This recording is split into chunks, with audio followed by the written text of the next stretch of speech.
नेपाल से देसी शराब का आयात करने का इन्होंने 14.5% देंगे हम झारखंड सरकार को, तो 100 200 करके जो मजदूर हैं तो हजारों मजदूर बेरोजगार हो जाएंगे, राजस्व भी खत्म होगा, रोजगार भी खत्म होगा, व्यापार भी खत्म होगा। देसी शराब की 8 फैक्ट्रीज है, समय से उत्पादन बाधित था, उससे हमारे राजस्व का भी नुकसान हो रहा था। आज उन मालिकों के साथ, फैक्ट्री मालिकों के साथ, उत्पादकों के साथ बैठ करके हम लोग उनकी व्यथा दर्द को समझने का प्रयास किए विभागीय अधिकारियों के साथ। देसी शराब विक्रेता जो हैं वो भयभीत हुए, क्योंकि उनको सूचनाएं मिली कि बाहर के राज्यों से शराब आएगा, देसी शराब, और यहाँ बिकेगा। लेकिन ये चिंतित इसलिए है कि आखिर हम यहाँ निर्माण करते हैं और हमारे साथ जितने भी लोग जुड़े हैं, जिसका रोजी रोजगार चलता है, और जितनी रॉयल्टी सरकार को हम देंगे, क्या दूसरे राज्यों से मिलेगा? इस पर उनने पूरी तरह से जानकारी दी और उन्होंने अपने विभागीय मंत्री से मिले और मंत्री से मिलकर इस तरह की निर्णय के प्रति वो लेने से पहले एक बार हम लोग कोई भी बात सुने और सोचे, और हम लोग के लिए भी देखे कि किस प्रकार यहाँ पे हम लगातार राज्य सरकार को रॉयल्टी और राजकोष में देते आए हैं और यहाँ का जनता को सुलभ तरीके से हम लोग उपलब्ध कराते हैं। आखिर हमारे प्रति इस तरह की सोच कैसे आई राज्य सरकार को, इसके लेकर के उन्होंने आज विभागीय मंत्री से मिले और मिलने के बाद उन्होंने मीडिया को बताया कि आखिर सरकार ऐसी सोच क्यों लाती है, क्या हम लोग से क्या दिक्कतें हैं, ये भी हम सुनेंगे उससे, और मंत्री क्या बोले वो भी आपको हम सुनाएंगे। देसी शराब के उत्पादकों के साथ, मालिकों के साथ आज बैठक किए थे। एक चिंता व्यक्त की जा रही थी कि चूँकि हमारे यहाँ कुल देसी शराब की 8 दुकानें हैं, 8 फैक्ट्रीज हैं।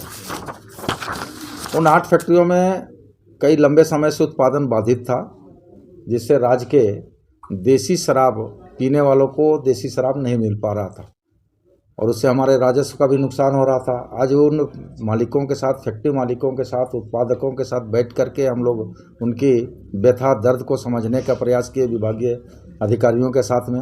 उन्होंने कहा कि बड़ा स्पष्ट शब्दों में कहा कि देखिए 2024 में, जहाँ 2019-20 में 7,35,79,715 बोतल पेटी टोटल देसी शराब का बिक्री हुआ था, उसी तरह 20-21 में 25,65,850। लेकिन अगर आप देखेंगे 23-24 और 22-23 में और 23-24 में तो मात्र 6,95,306 पेटी बिक्री हुआ और 23-24 में 3,24,211 मात्र बिक्री हुआ पेटी का। तो निश्चित तौर पर बड़ा चिंता का विषय था कि राज्य का राजस्व के साथ साथ रोजगार का भी जो सृजन हमारे क्षेत्र में था, प्लांट के माध्यम से जो रोजगार हो रहा था, उसमें कहीं न कहीं कमी आई थी।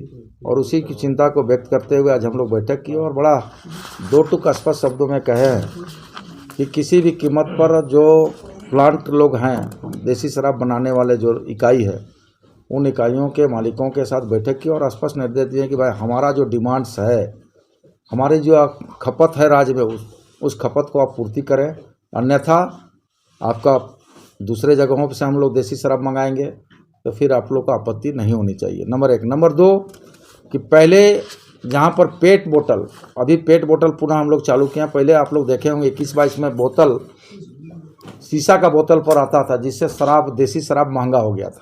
महंगा होने के कारण उसका डिमांड भी कम हो गया था और डिमांड कम होने के कारण हमारा राजस्व घट रहा था। पुनः उसको हम लोग इस नवंबर से पेट बोतल, प्लास्टिक बोतल में किया है, जिसका कुल लागत अगर आप देखेंगे तो कुल लागत उसका पहले जहाँ पर उसका कुल लागत से बहुत कम अभी आता है। पहले जैसे पहले आता था बोतल में, जो आता था उसका 180 ml का 40 रुपया 180 रुपया का 40 रुपया पड़ता था बोतल में, और वही प्लास्टिक बोतल में था वो 55 रुपया मात्र पड़ता था 300 ml का। तो निश्चित तौर पर क्वांटिटी कम मिलता था, जिससे ग्राहक उस ओर नहीं जा पाते थे। अभी पेट बोतल पुनः चालू किया गया और पेट बोतल के माध्यम से हम लोग कंट्री लिकल को राज्य में उपभोक्ताओं के बीच में ले जाएंगे तो हमारा राजस्व बढ़ेगा, उत्पादन भी बढ़ेगा। उत्पादन बढ़ेगा तो राजस्व भी बढ़ेगा, लोग उसका कंजम्पशन करेंगे तो हमारा रेवेन्यू भी बढ़ेगा।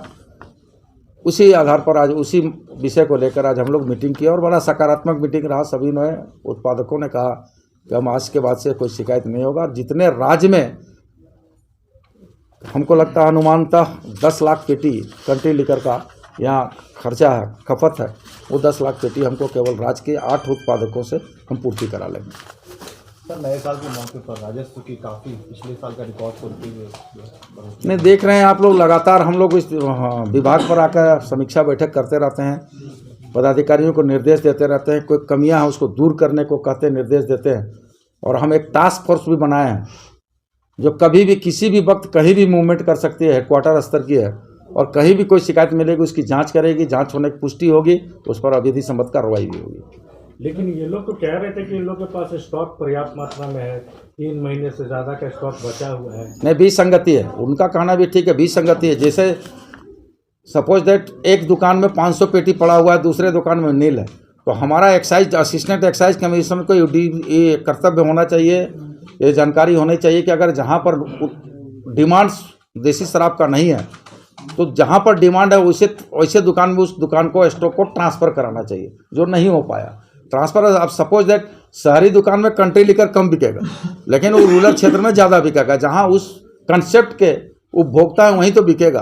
तो स्टेट को कहीं समानता लाने का लाया गया था, जो समानता के हिसाब से कंट्री लीकर नहीं चलेगा, इसलिए कि उसके सीमित क्षेत्र में उपभोक्ता हैं और जहाँ पर उपभोक्ता ज़्यादा हैं उसके उस जगहों पर उस शराब को ज़्यादा स्टॉक रखा जाए, तब जा करके फायदा पहुँचेगा। मंत्री जी ये तो बोल रहे हैं कि नहीं बंगाल से मंगाया जा रहा है जानबूझकर। कोई बंगाल से नहीं बनेगा। मैंने कहा बंगाल से तब मंगाने का हम विचार करेंगे, विभाग विचार करेगी जब हमारा खपत कोई पूरा नहीं कर पाएंगे, हमारे 8 उत्पादक जो है उसको पूरा नहीं कर पाएंगे, तभी हम दूसरे जगह से ला करके उसको पूर्ति करेंगे। लेकिन आपके माध्यम से उपभोक्ताओं को यह आश्वस्त करना चाहेंगे कि आप लोग अपने सेहत के से समझौता न करें, आप लोग महुआ शराब की ओर न जाएं।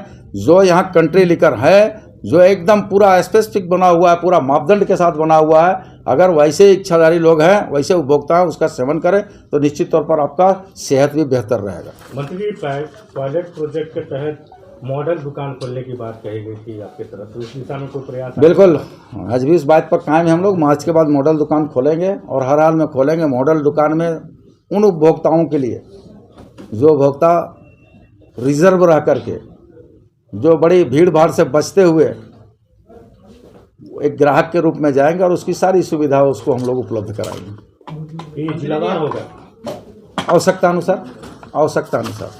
दुकानों में जो अधिक पैसा लिया जाता है, कोई अधिक पैसा नहीं लिया जा रहा है, लिया जा रहा था बोलिए, अभी भी लिया जा रहा है, अभी भी कहीं कहीं अभी सुधार हुआ है। इस बात को भी स्वीकार करिए कि अभी सुधार हुआ है, इस बात को भी आपको स्वीकार करना पड़ चाहिए कि सुधार हुआ है। लेकिन अगर कहीं शिकायतें मिल रही है तो लगातार उस पर ऑपरेशन किया जा रहा है। मंत्री जी, जो इंचार्ज है वो विरोध कर रहे हैं कि हम लोग को दाम पे बेचते MRP पे, लेकिन उनका जो खपत ये जैसे पॉस मशीन है उस कागज से पैसा हम लोग मुहैया नहीं कराया जा रहा है।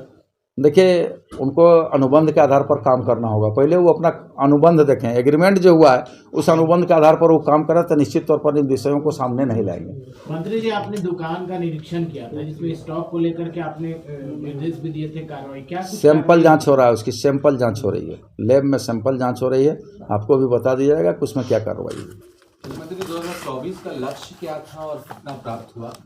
लक्ष्य से ऊपर जाएंगे, बस इतना ही कहेंगे। अभी 2 महीने, मेरे पास 3 महीना बचा हुआ है, लक्ष्य से हम ऊपर जाएंगे। ब्रिवरेज प्राइवेट लिमिटेड जो देसी शराब का उत्पादन करती है झारखंड में, उसके ऑनर बोल रहे हैं।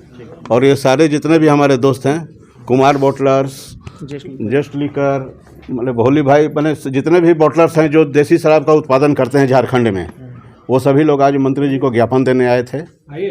बहुत ही बढ़िया मीटिंग हुआ। मंत्री जी आश्वस्त किए हैं कि जो भी प्रॉब्लम है उसको दूर किया जाएगा। क्या ज्ञापन दिया? ज्ञापन यही दिया गया कि अभी कुछ दिन पहले बंगाल से देसी शराब का आयात करने का इन्होंने परमिशन दिया था नीचे के अफसरों ने, जिसे मंत्री जी ने कहा है कि इसे हम रोक देंगे। बंगाल में स्पीड पर वैट लगता है 3% और झारखंड में वैट यानी सेल टैक्स लगता है 14.5%। यहाँ के जितने भी इकाई हैं उनका बॉटलिंग फ़ी, फैक्ट्री का जो भी लगता है 10 लाख रुपया हर साल, ये सारा चीज़ जितना भी है राजस्व जो है सो ये झारखंड का ख़त्म हो जाएगा यदि बंगाल से देसी शराब का आयात होगा तो। प्लस जितने भी यहाँ 8-10 फैक्ट्री हैं उनमें कम से कम 3-4 फैक्ट्री तो बंद हो जाएंगे, क्योंकि उनको बनाने में सस्ता पड़ेगा। हमको चूँकि वैट 14.5% देंगे हम झारखंड सरकार को, तो हमको ज़रूर थोड़ा सा महंगा पड़ेगा। तो इस तरह से यहाँ जितने भी 8-10 जो देसी शराब के प्लांट चल रहे हैं वो सब बंद हो जाएंगे। हर प्लांट में जितने भी मजदूर हैं, जो 100-100, 200 करके जो मजदूर हैं, तो हज़ारों मजदूर बेरोजगार हो जाएंगे। राजस्व भी खत्म होगा, रोजगार भी खत्म होगा, व्यापार भी खत्म होगा। तो इसी के लिए हम लोग मंत्री जी से आए थे कि भाई बाहर के देसी शराब का किसी भी राज्य में नहीं है, हिंदुस्तान के किसी भी राज्य में देसी शराब का प्रोडक्शन उसी राज्य के व्यवसायियों द्वारा किया जाता है। जैसे हम बंगाल देसी शराब नहीं भेज सकते हैं, वहाँ की सरकार नहीं लेगी। हम छत्तीसगढ़ देना चाहे, छत्तीसगढ़ सरकार नहीं लेगी, क्योंकि वहाँ की अपनी इकाई बनाती है देसी शराब। अंग्रेजी शराब का चलता है पूरे हिंदुस्तान में, लेकिन देसी शराब का नहीं। लेकिन यहाँ के झारखंड सरकार में कुछ अफसरों ने उनको परमिशन दे दिया था कि आप बंगाल में बनाइए और ले आके झारखंड में बेचिए। आश्वासन क्या मिला मंत्री जी से? मंत्री जी से आश्वासन बिल्कुल सही मिला है। उन्होंने बोला कि ये गलत है, इसको हम लोग रोकेंगे और इस तरह से नहीं होगा। हमको अपना उद्योग धंधा बढ़ाना है, राज्य का रोजगार बढ़ाना है और राज्य का राजस्व बढ़ाना है। मंत्री जी ने यही आश्वासन दिया। क्या लगता है कर्मचारियों ने जो बाजार को दिया था, किस कारण से दिया था लाके बेचने के लिए? कारण तो कुछ भी वो लोग लिख लेंगे, अफसर लोग को लिखने क्या है, कारण कुछ भी बना लिए कि आपूर्ति नहीं होता है। और अभी जब बुला के JSBCL के अधिकारी से पूछा गया तो बोले कि 3-4 महीना तक बिकने का माल हमारे दुकानों में पड़ा हुआ है, स्टॉक पड़ा हुआ है। तो फिर आपूर्ति कहाँ बाधित है? हम लोगों का पेमेंट पूरा क्लियर नहीं हुआ है। पेमेंट पूरा। मैं सूर्य नारायण प्रकाश गुप्ता, कुमार बॉटलर से। हम लोगों ने जब अपना पेमेंट डिले होने का मुद्दा उठाया तो JSBCL के द्वारा बताया गया कि अगले 3 महीनों तक का स्टॉक हमारे दुकानों में पड़ा हुआ है, इसलिए आप लोगों का पेमेंट डिले है। तो जब हमारा स्टॉक इतना ज़्यादा है कि हम देने में जब सक्षम हैं, तो फिर बाहर से मंगाने का क्या मतलब बन रहा है वो हम लोग नहीं समझ पा रहे हैं। अपना रोजगार भी जाएगा, अपना रेवेन्यू भी जाएगा, और उसके बाद भी बाहर से आना है, वो क्यों आ रहा है वो समझ के पड़े है।